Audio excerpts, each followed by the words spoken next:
Radha Madhava Kunja Bihari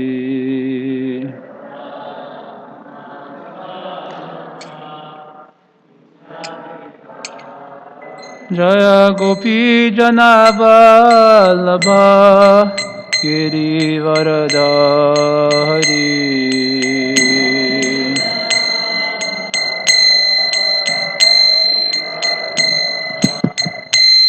Jasodhanandana Brajajanaranjana Jamunatiramanachari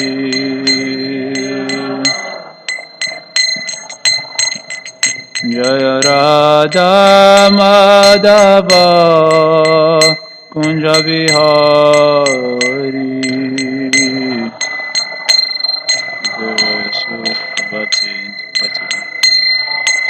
Jaya Radha Madhava Kunja Bihari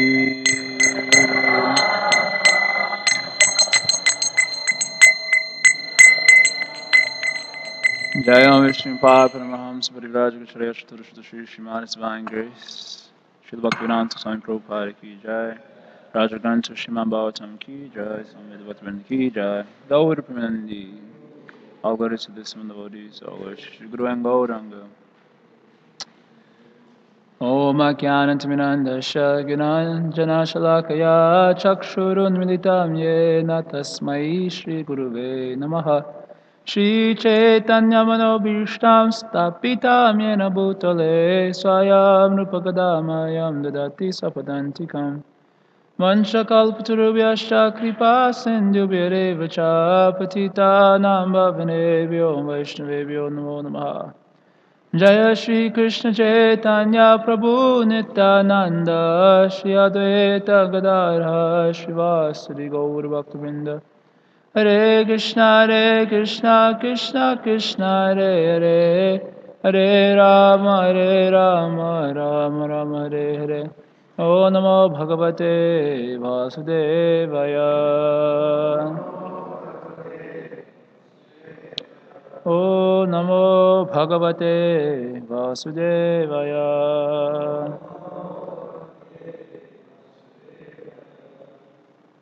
O Namo Bhagavate Vasudevaya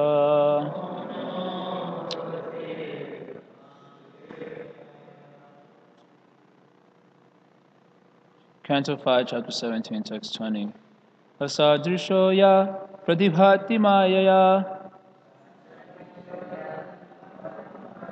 Kshibheva madhvasava tamra lochana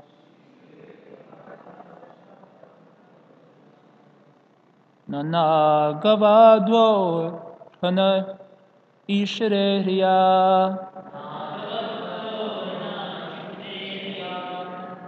Yatpadhayo sparshana darshitendriya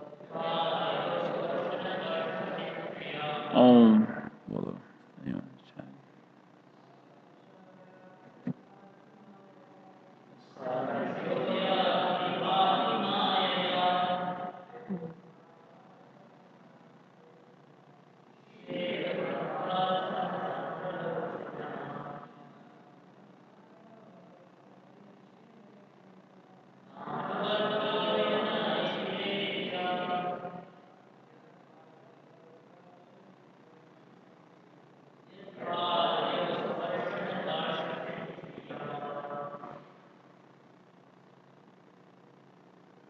Mothers.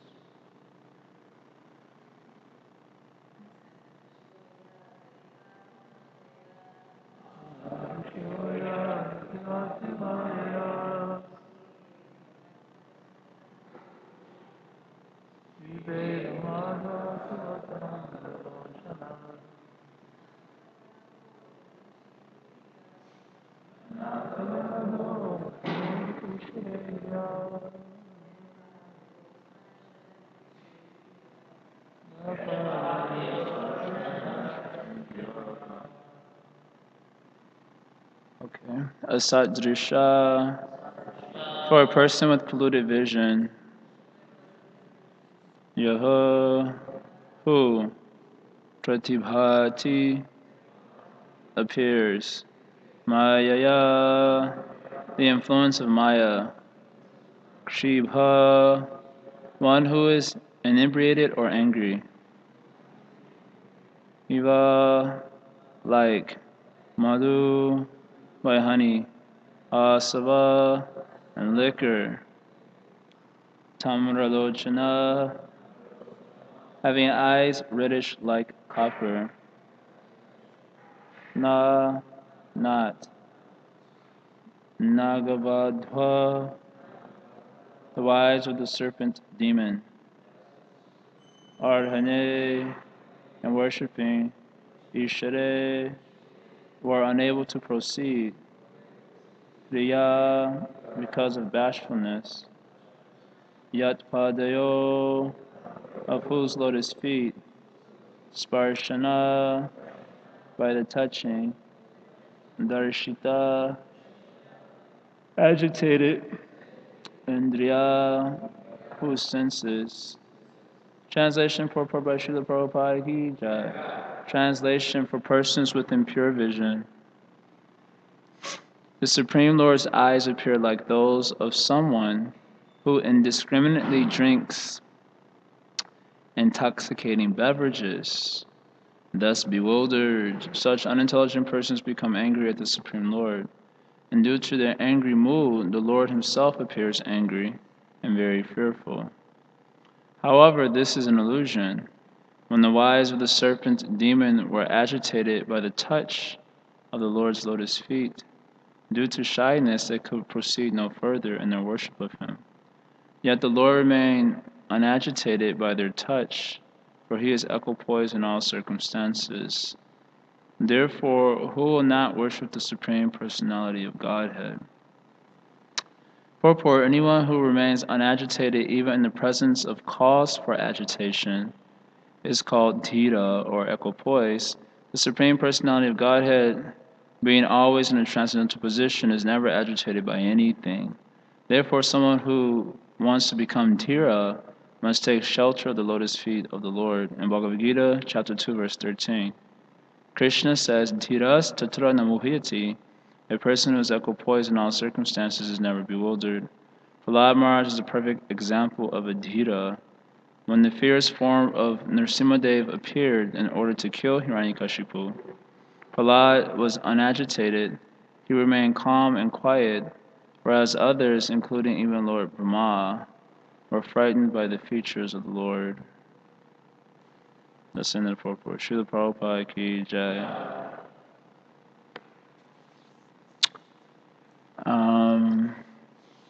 Okay. Says here, Asad Drisha, for a person with polluted vision. Then when the Supreme Lord appears before him performing multifarious pastimes, and they think that Krishna is bewildered like a mundane person.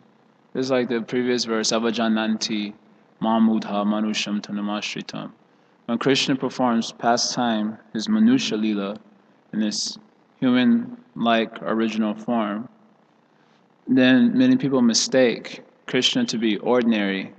And to be ordinary means to be agitated like ordinary individuals.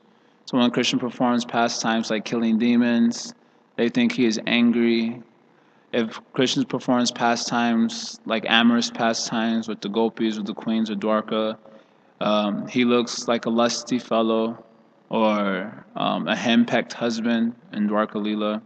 And that way they think Krishna is ordinary like them, because they're lusty fellows and they're henpecked husbands and they get angry and so on. And so because of their own vision, they project that onto the Supreme Lord, especially in his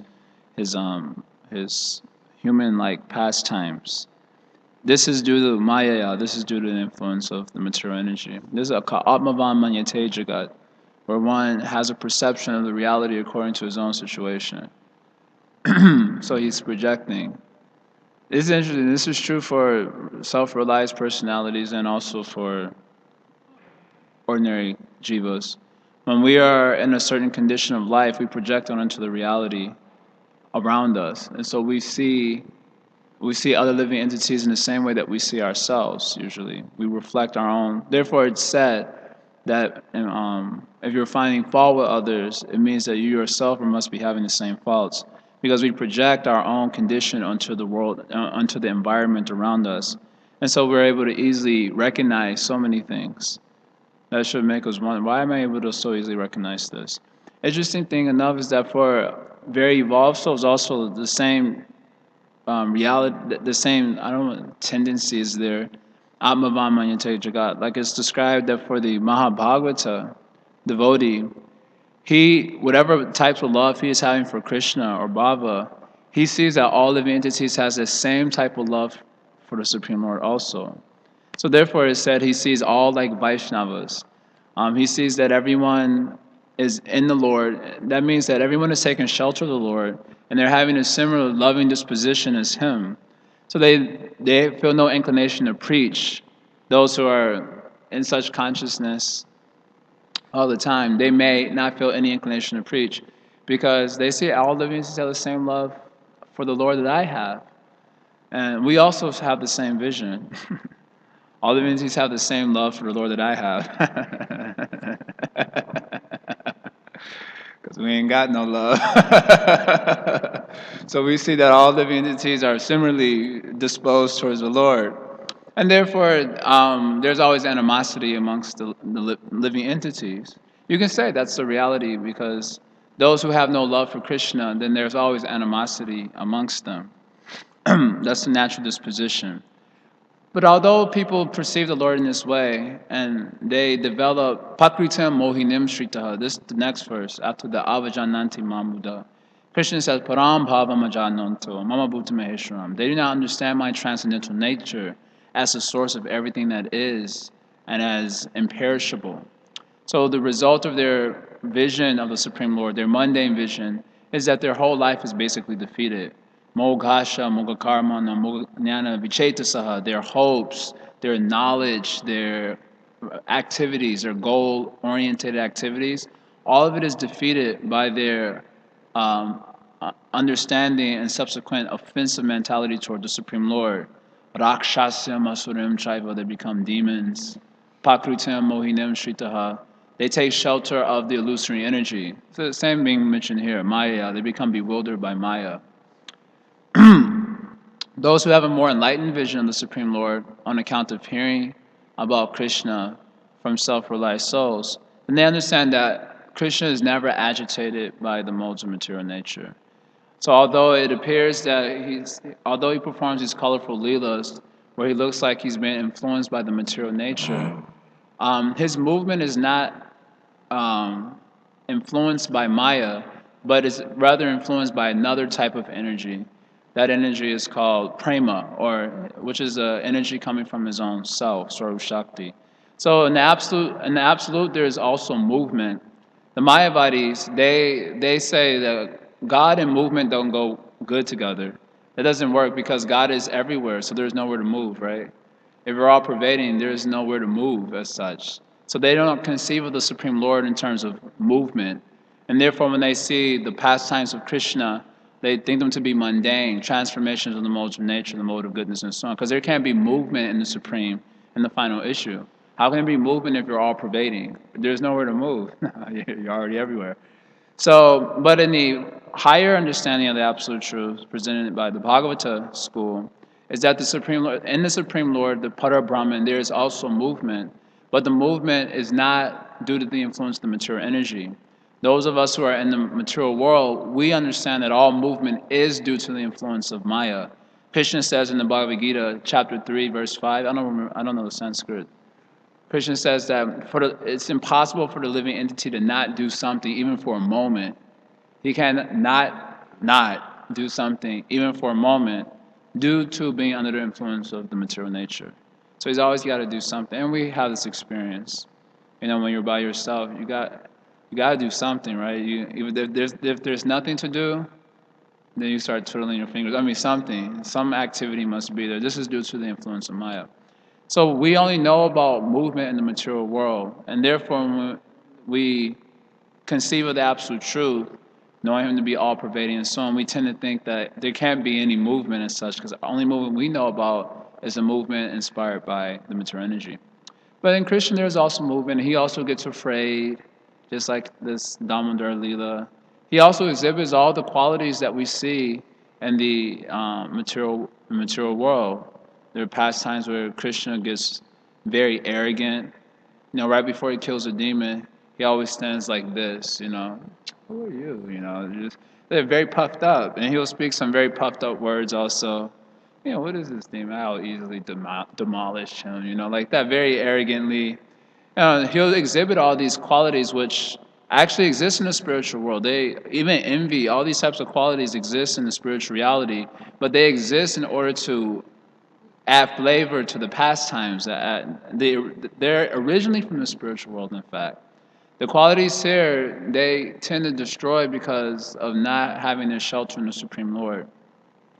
Whereas in the spiritual world, the quality is simply Anandam Buddhivardhanam, an expansive ocean of bliss, because Krishna is the target, and is all meant to add to Krishna's happiness. So the gopis, they may show envy towards each other in the various parties, because that gives Krishna pleasure. In the material world, they also might become ecstatic. They find out some living entities are fighting over them. They think this is very nice until they're like shot or something. Because the qualities in the material world have such destructive potence, power. So the person thinks, oh, he selects, okay, I like you, I'll go for you. Then the other one shoots him. Well, if I can't have you, then no one can have you. They have a very dangerous element in the material world. Whereas in the spiritual world, they simply help to expand the ocean of bliss. So there's movement in the Supreme, and it's movement inspired by its internal potency. That's called prema. It's a movement inspired by love. Where in the material world, there is no love at all. It's just movement inspired by the modes of nature. I always found it remarkable when I was watching movies that in the movies they would always find the love of their life. And out of how many billions of living entities on the earth. And then they would travel to some random place, and in that random place they would find the love of their life. By chance. And everyone seems to be able to find the love of their life. And I always found that how is it possible you can find the love of your life like that? There's 6 billion living entities in human forms in the body or more, however many, but somehow you always manage to find the love of your life. And that's because there isn't any love. It's just mind and senses. The relationships in the material world are inspired by the mind and senses. Nothing like love as such. It's just a material energy acting, and we're deluded by that. So the Lord is exhibiting a variety of pastimes, and he's neutral or dhira. Dhira means he's not disturbed by the things that are going on in a mundane sense. There's disturbance in the transcendental sense, as I already described. But in the mundane sense, he's not actually angry or actually proud, or he's very neutral. Neutral in the sense that he's not moved by material energy as we are. That's in that sense neutral. He cannot be moved by the material energy, even though within it he is not under the jurisdiction of the material energy.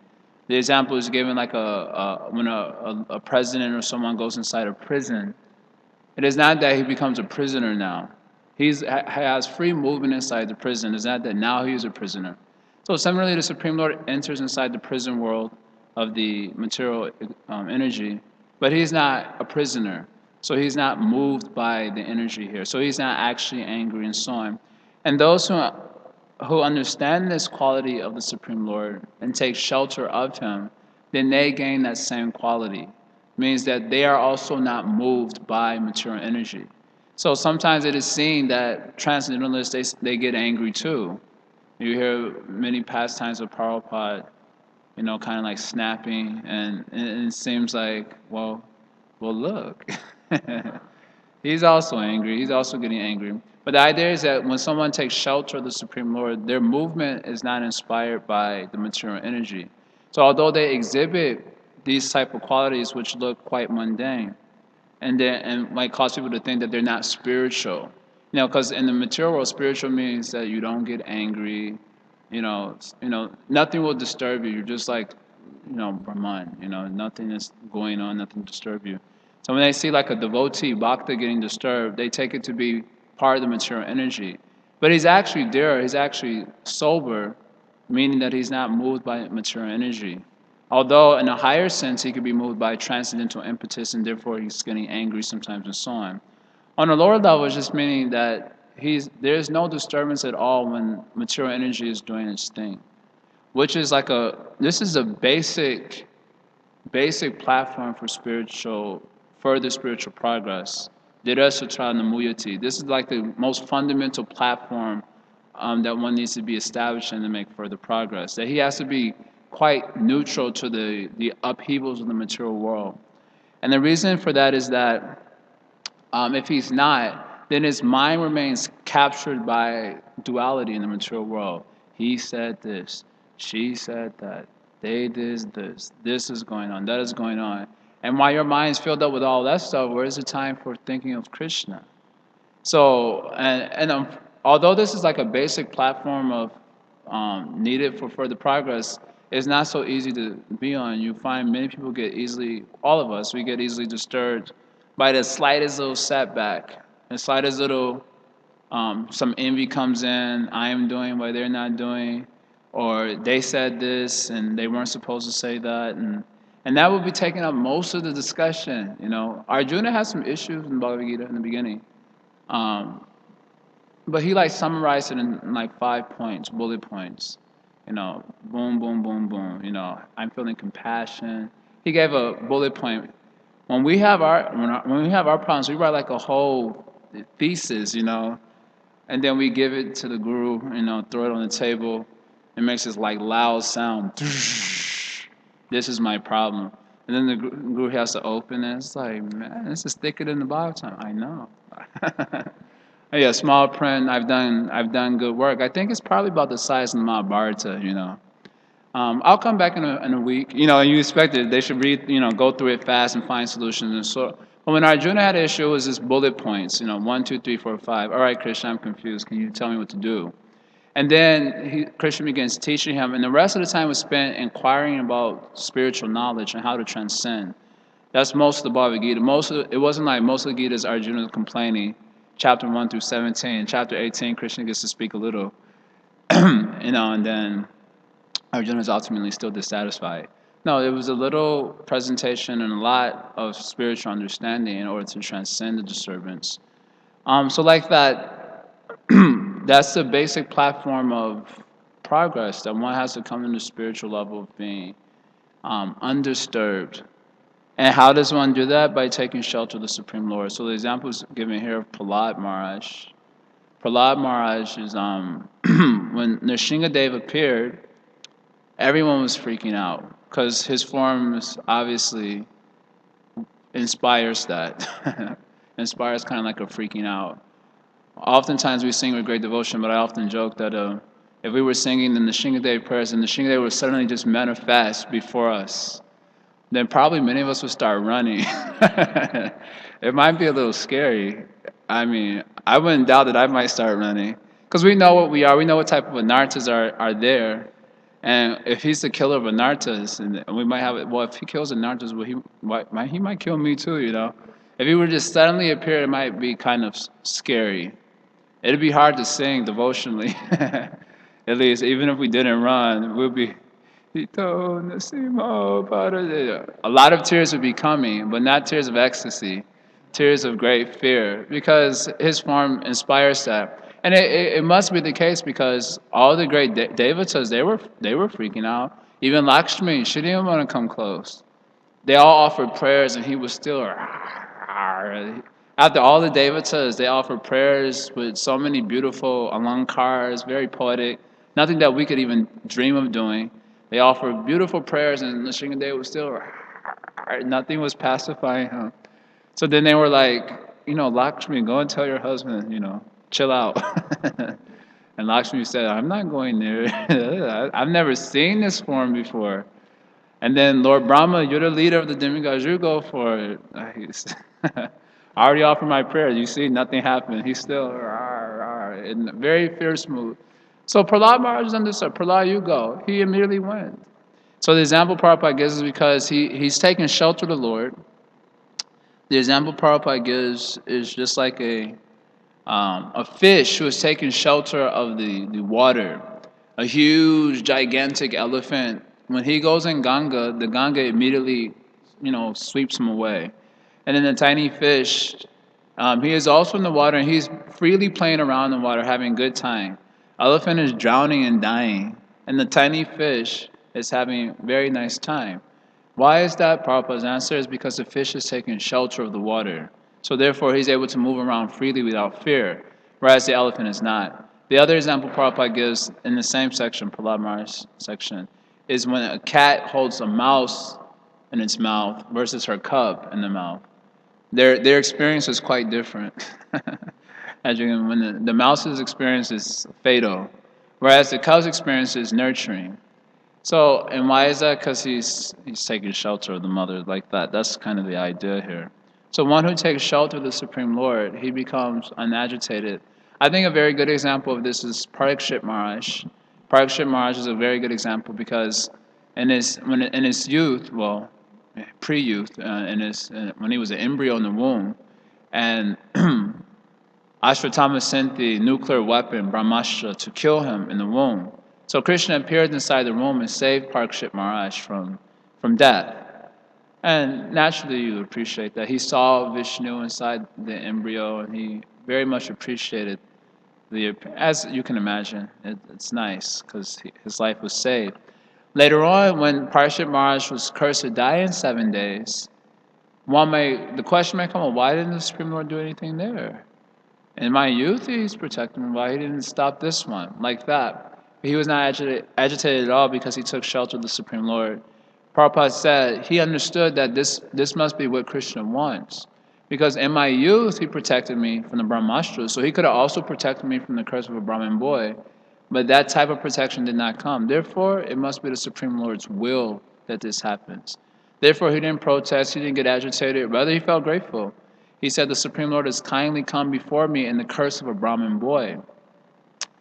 So that due to fear of dying, I will forcibly detach myself from materialistic householder life and take shelter of him. And that's the first way the Supreme Lord came to him. And the second way the Supreme Lord came to him was the messenger who delivered the curse. Because he got cursed, but if no one told him, then he would have been moving along with his life as it were. And then on the 7th day, he would have died. But Krishna came to him again as a messenger to deliver the fact that he got cursed. And that way, Parikshit Maharaj says, the Supreme Lord kindly brought me to the bank of the Ganges to hear from Shukadeva Goswami. So he in his vision of the environment, Krishna came in two forms, as the curse of the Brahmin boy and as a messenger to kindly bring him to the bank of the Ganges, because by the message of the messenger who was sent by Shamika Rishi, he will be inspired to go to Ganga and hear the message of Bhagavatam. So in this way, this is maybe a little bit more practical example of something we might go through. On the one hand, we offer some prayers and we see some reciprocation and we feel the Supreme Lord is there. And on the other hand, we experience some severe reversal in life, and we may think, if we're not Dhira, if we've not actually taken shelter of the Lord, then we get disturbed. How could the Lord allow this to happen to me? I've been chanting 16 rounds for a whole 2 years, and with great sincerity and devotion, so much service I'm rendering. Why is this happening to me? Like that, if we've not actually taken shelter of the Supreme Lord, we become disturbed. But Parikshit Maharaj was showing a very nice example of taking shelter of the Supreme Lord. Oh, it must be the Supreme Lord will is like this. And so it wasn't that he was inactive, he was still proactive. He went to the bank of the Ganges to fast until death, and by the arrangement of the Supreme Lord, he had to hear the message of the Bhagavatam. And in that way, he was liberated. Those are the points I see. So I gave kind of like two ways of explaining Dhira. The way in which I understood in the purport was the second explanation. He's not disturbed by. But the other is that he might appear disturbed also, but that disturbance is due to another influence. It is not due to the influence of the material energy. So in that sense, he is also Dhira, even if he looks disturbed, because he's inspired by a transcendental energy. Although in a sense that is more perhaps applicable to us, and one is not disturbed by the upheavals that he will certainly see in the environment. He remains neutral to that and sees the Supreme Lord as blessing him for further progress. They call this the negative approach to the absolute truth. This is a term that has been given as the negative approach. Generally, our tendency is to be overly optimistic, and in terms of our sense of intelligence, our sense of understanding, our movement, everything is taken in a positive sense. But the negative approach to absolute truth is one feels himself very unworthy, very helpless, very hopeless, which are considered negative attitudes. But those attitudes are ultimately draws us towards the absolute positive Krishna. It's just like a magnet, apparently with magnets, opposite subtract, is it the, I guess this is true. I don't know anything about science much. But the positive, what is it, charge or something? What is the language you? And then it attracts the negative, whatever. What do you call it? Charge, polarity, I don't know, some word. So in the same way, by cultivation of the negative mentality, this is the term that's used, I'm helpless, I'm hopeless, that actually opens you up to being supremely attracted to the Supreme Lord. Whereas when one is overly confident or has an overestimation of his power, his ability, his intellect, and so on, then you can't be attracted by the absolute positive. That's expressed by Queen Kunti and her prayer of being materially exhausted. Only those who are materially exhausted can actually be attracted to the absolute. Where those who are edamanda madapamon, they're proud of being Shruti learned and beautiful and wealthy. They cannot be so attracted to the Supreme Lord, even though they might put on a good show. She says they cannot do so feelingly. So the negative approach to the absolute truth is ultimately positive because it draws us towards the Supreme Lord. I'm helpless, I'm hopeless. When a living entity feels that sincerely, it is always the reality that we're helpless and hopeless, but generally we're an illusion, so we don't see it. So when a living entity sees that, that allows him to be receptive to the absolute truth, the grace of the absolute truth, coming in its various manifestations.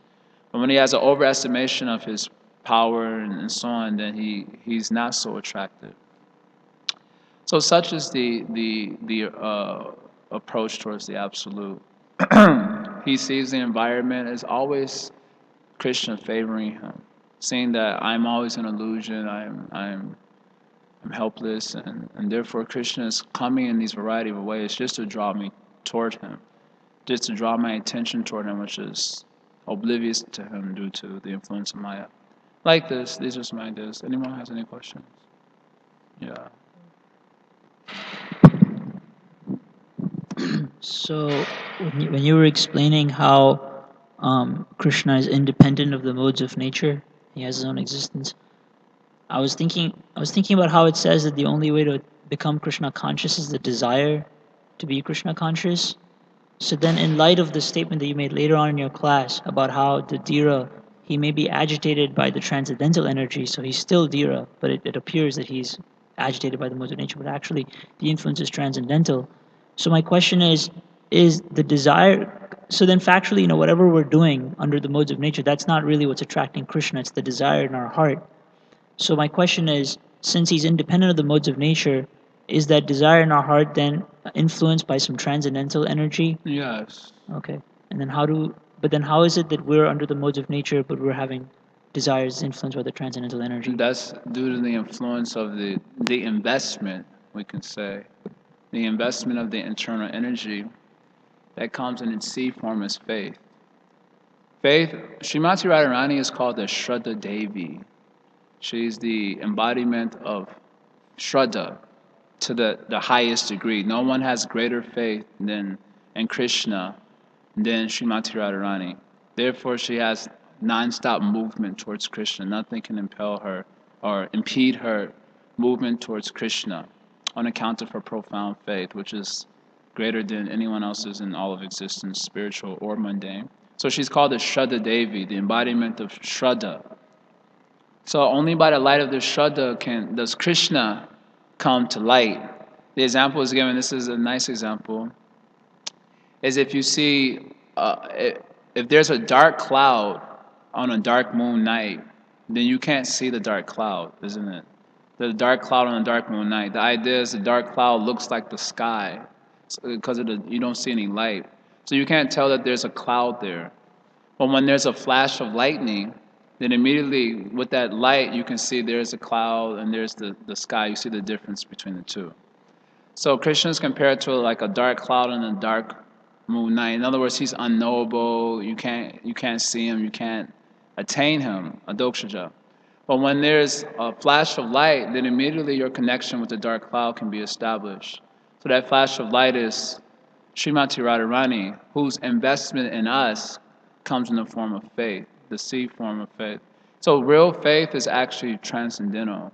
Faith in God is transcendental. And it comes through the agents of the Absolute Truth, who are her servants or the servants of the Absolute Truth, the servants of Krishna. They're called as pure devotees who are moving around in this world. So due to the investment of the internal energy coming through them in the form of faith, then we are gaining some connection with Krishna like that. So the desire can be genuine. Not can, but it is genuine when one has such a connection with the Absolute Truth through his agents in this world. And then the process of sadhana bhakti is just the unfolding of the seed, watering of the seed and the unfolding of the flower of Shraddha to its highest point, like that. Understand? So then is the understanding that anyone who gives us the faith to pursue Krishna, then we should know that such a person is also like he's also received it from the internal energy. Yes, which is really to say he's received it from his guru. The idea is that the internal energy is flowing through the agents in this world. That is how we're having some connection to it.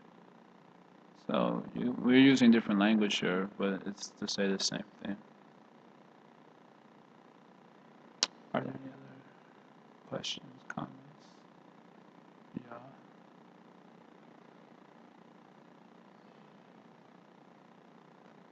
Hare Krishna. You explained that unless one feels completely hopeless, fallen, and basically you can actually negative approach. He can be able to uh, take shelter of the Supreme Lord. But what if a person is having a difficult time doing that? Has a difficult time doing that? Yeah, I would say like, wouldn't the person just basically take shelter of his devotees, Krishna's devotees, basically? He has a difficult time doing what? Like just trying to, like maybe some people, I don't know, maybe for example, some devotees might want to take shelter by Krishna by just praying to him, but approaching Krishna directly, sometimes they have a difficult time. Oh, So like that. Yeah, so no, yeah, when I say Krishna, that's inclusive of all his agents, including scripture, including devotees, including the holy name of Krishna, especially in the age of Kali. So when I say Krishna, I mean all the various manifestations of Krishna in this world. okay, Definitely including devotees. no, I understand that, but what if a particular devotee has a problem? He believes or she believes that they sometimes instead of taking shelter of devotees, they rather sometimes take shelter of the materialist association because it might be more soothing to how they're feeling. Yeah, that happens sometimes. Um, this is because when our Shraddha is not very strong yet, then there may be some experience that is unpalatable. And what we'll find is that the tendency is to take shelter of our old habits, whatever old habits we were doing before. Just like sometimes devotees may be around for long periods of time, and then when they leave, then whatever they were doing right before they join Krishna consciousness, they do start doing that again. So the tendency is that when our faith is somehow derailed or impeded or bewildered like that, then we do take shelter of our materialist or some old habits or whatever. We have our shelter-taking propensity is there, and because our faith is not matured in taking shelter of Krishna or his agents, so then the tendency to take shelter of illusion and its various colorful manifestations, apparently variegated manifestations, is natural. Because the soul has got to take shelter of something. So, and they'll take shelter according to their faith, the movement of their faith. So the only thing that can be done in such a situation is that if anything can be done at all, then a well-wisher has to try to keep their connection with the transcendental and try to nourish their faith. Because they do have some faith, there's other ways of learning also, and that's the disappointment of the material energy. The material energy is always taking shelter of Maya is always disappointing because now you see it, now you don't. It's not. The Bhagavatam says they call them fallible soldiers. Fallible soldiers. Fallible soldiers means right when you need the most, they'll fail you. They either disappear from your life or they find other things more important than you, and so on. So the material energy is always failing the living entity, birth after birth. So that's one way of learning. It's called the school of hard knocks, and just getting kind of busted by the material energy. That's one way of learning, and it can be effective. Maya's she's been doing it for forever. So that's one method. And another method is if they're not able to reach out, then some well-wishers will try to keep their connection to the transcendental to whatever degree. And that way when Maya starts busting them up, then that whatever little connection they have to the transcendence by dint of some well-wisher will become all the more attractive at the time of greatest need. In other words, on account of being illusioned or whatever in the present moment, so then taking shelter here and there, that goes on, that happens all the time. It's not, and once it's not really that big of a deal because devotion is inexhaustible. So no matter how much Maya is getting in, whatever little bhakti is there, it will remain there. It's imperishable. That's what Krishna describes as bhakti. Whatever is there is imperishable, but its movement may be impeded for some time. So in the meantime, if some well-wisher can keep some link to the transcendence for the individual, then when the material energy starts doing its disappearing act, all right, all the things that we found near and dear, they all start disappearing from us. All our well-wishers, all our friends, all our money, all our opulences. Maya starts doing a disappearing act, causing great pain to us. Then that little connection that we had to the transcendence by a well-wisher becomes very attractive, as it always was. But we have no distractions now to keep us like that. So that happens sometimes. Yeah, one cannot see, like I've been mentioning in the recent discussions, our movement in this world is due to our faith, and we don't have control over people's faith. It's a free thing. It's a thing that moves freely, according to their own will. So we can, in other words, we can't just go up to people and say, well, the Bhagavatam says this, or the Shastra says this, or the Guru says this, and you can say that, but it won't matter if their faith isn't there. If their faith is somewhere else, then their movement will be in that particular direction. So we can only hope to inspire faith, but you can't control it.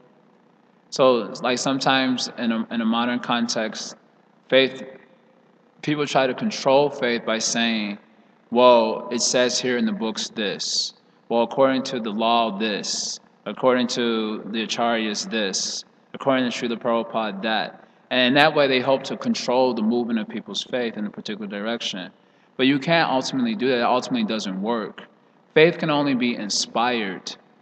And then personalities who are very powerful and in spirituality, they're very potent. Then what they do is they inspire people's faith. They're able to draw it out because everyone's got an inclination toward the supreme is there in all living entities. And powerful spirituals, they're able to bring it out by their speech, by their example, even things like by their kirtan and so on. They can draw out people's faith and inspire it in the direction toward the absolute. So we may not be having such empowerment where we can draw their faith out and draw their faith out of the coverings of the illusory energy that's causing them to move in another direction. So we can only try to be well-wishers and so on until some other personality or until Maya does a disappearing act by which it's easy to see the faith. Does it make sense what I'm saying? You can't force anyone's faith anywhere. And those who try to, it is always a disappointing situation in the end. It can only be inspired. And sometimes we have to bow, we don't have the spiritual power to inspire it and direct it toward the absolute.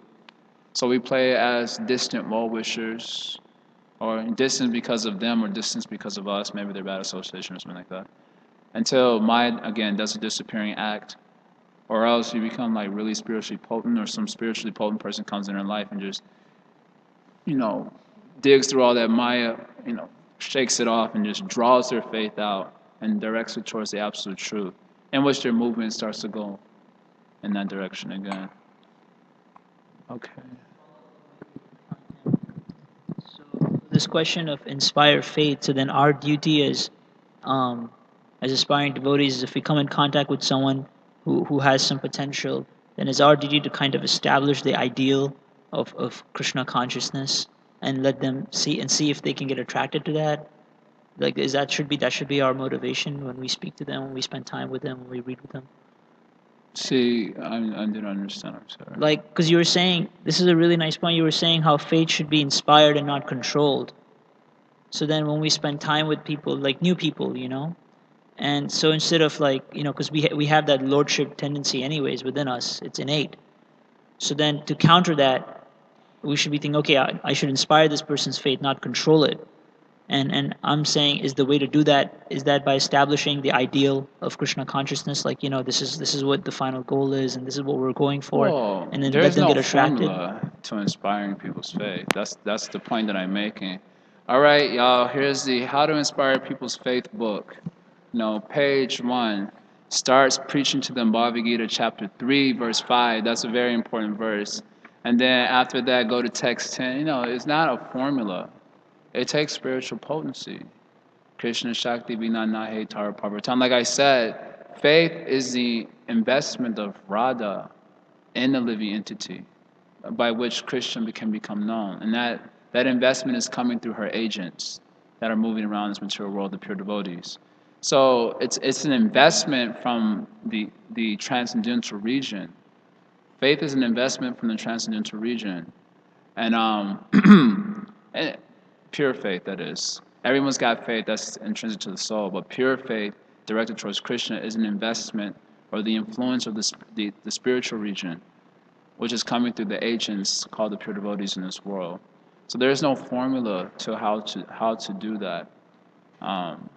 It takes great empowerment. It takes empowerment, connection with the super soul. Like this, how to inspire a person's faith is very difficult. Of course, that's on the one side. On the other side, we have to protect our faith too. We have to work on ourselves also, which is what a lot of us may tend to forget inadvertently, by which it makes it easy to point the finger. My faith is not being inspired. Therefore, I'm taking shelter like that. That means a level of insincerity on our part also. We have to work on ourselves. That is the operative principle in spiritual life. There's nothing in the environment that is unfavorable, really, in one sense. In one sense. Really, we're our own enemies. So the operative principle in spiritual life is self-rectification. First rectify yourself and then rectify others. So we shouldn't just think that, oh, my faith isn't inspired and therefore I'm in Maya, like that. That kind of rhyme. We shouldn't think in that way also, per se, but we have to work on ourselves, work on our faith, protect our faith, by hearing, by chanting, and by inquiry and how to move forward in Krishna consciousness. These things we also have to do. But simultaneously, it is also a reality that Krishna is manifesting himself as Guru for various individuals who are drawing their faith towards him. Krishna is ultimately, as the attractor, he's pulling living entities toward him. And he's doing so through his agents, the Bhagavatam. So people are reading things, they're getting inspiration. So Krishna, as the Bhagavatam, is pulling them toward him. Krishna, as the pure devotees who are speaking, who are setting nice examples and so on, is pulling the living entity toward him. And this way, Krishna is attracting the living entities toward him, the conditioned souls. So that is a reality that Krishna is, let's say, working like this through his agents. But also on our side, we have to do something too.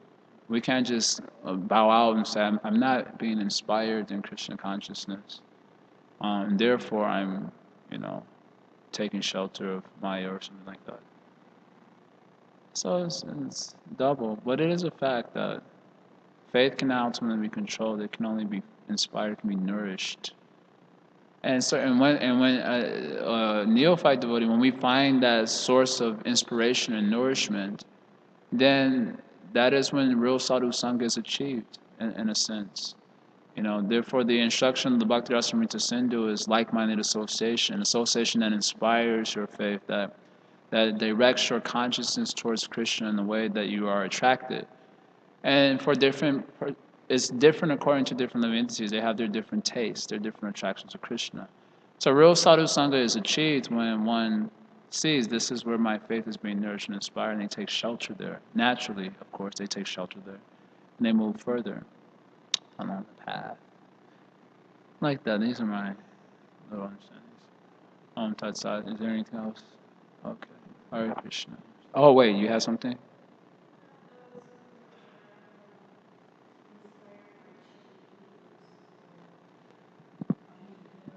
How about those inspired by cheating gurus? Yeah, the cheaters and the cheated.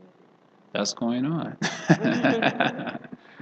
See, sincerity is the name of the game.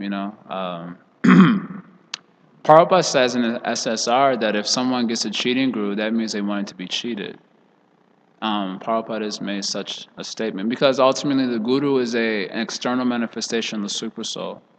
So the supersoul knows exactly what's going on in the heart.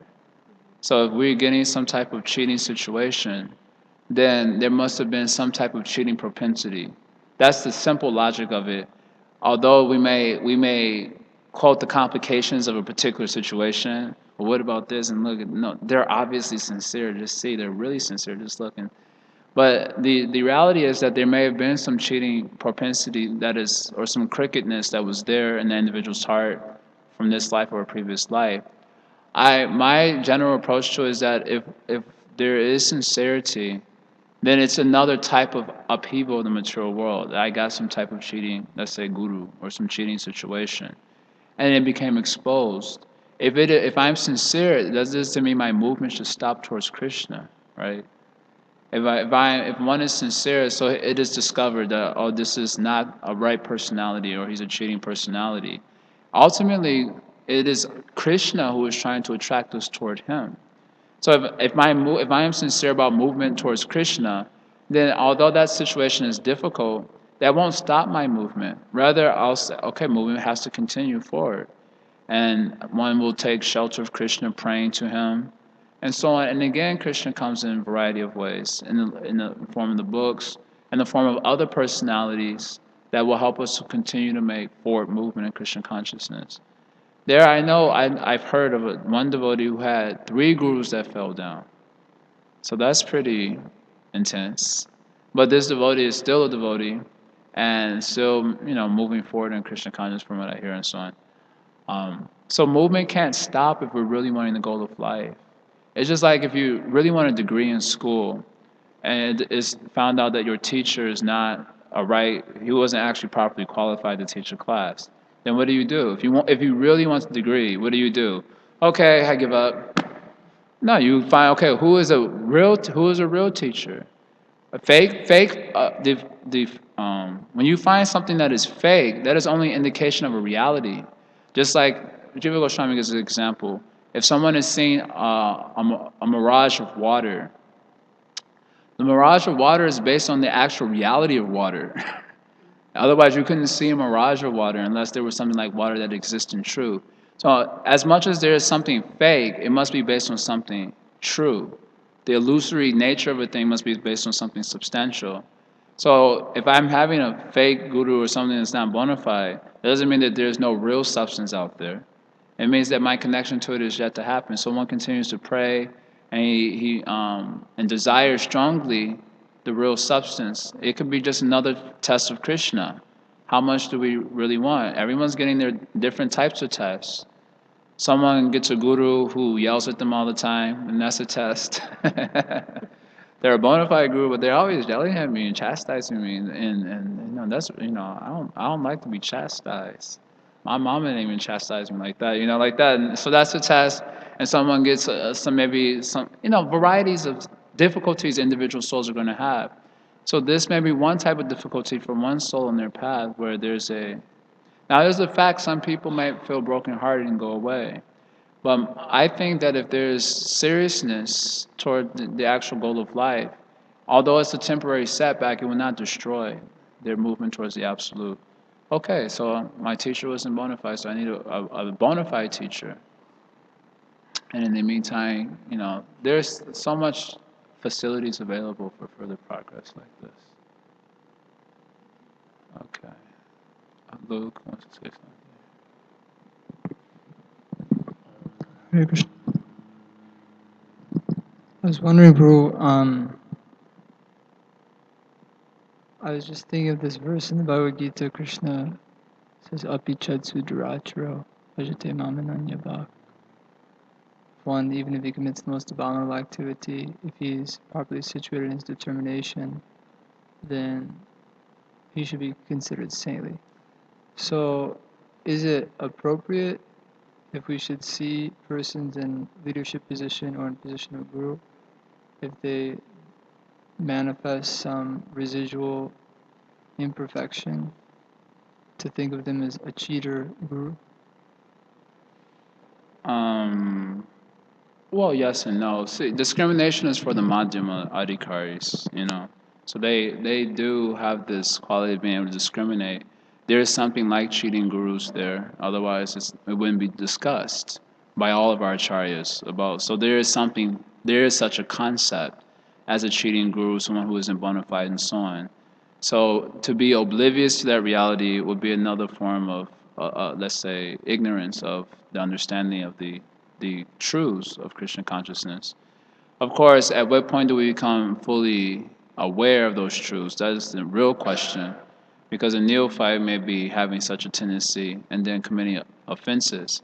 Because it is a fact, the example given even in that Apichesuduracharo Parapakosis verse also, about the moon that has apparent spots on it.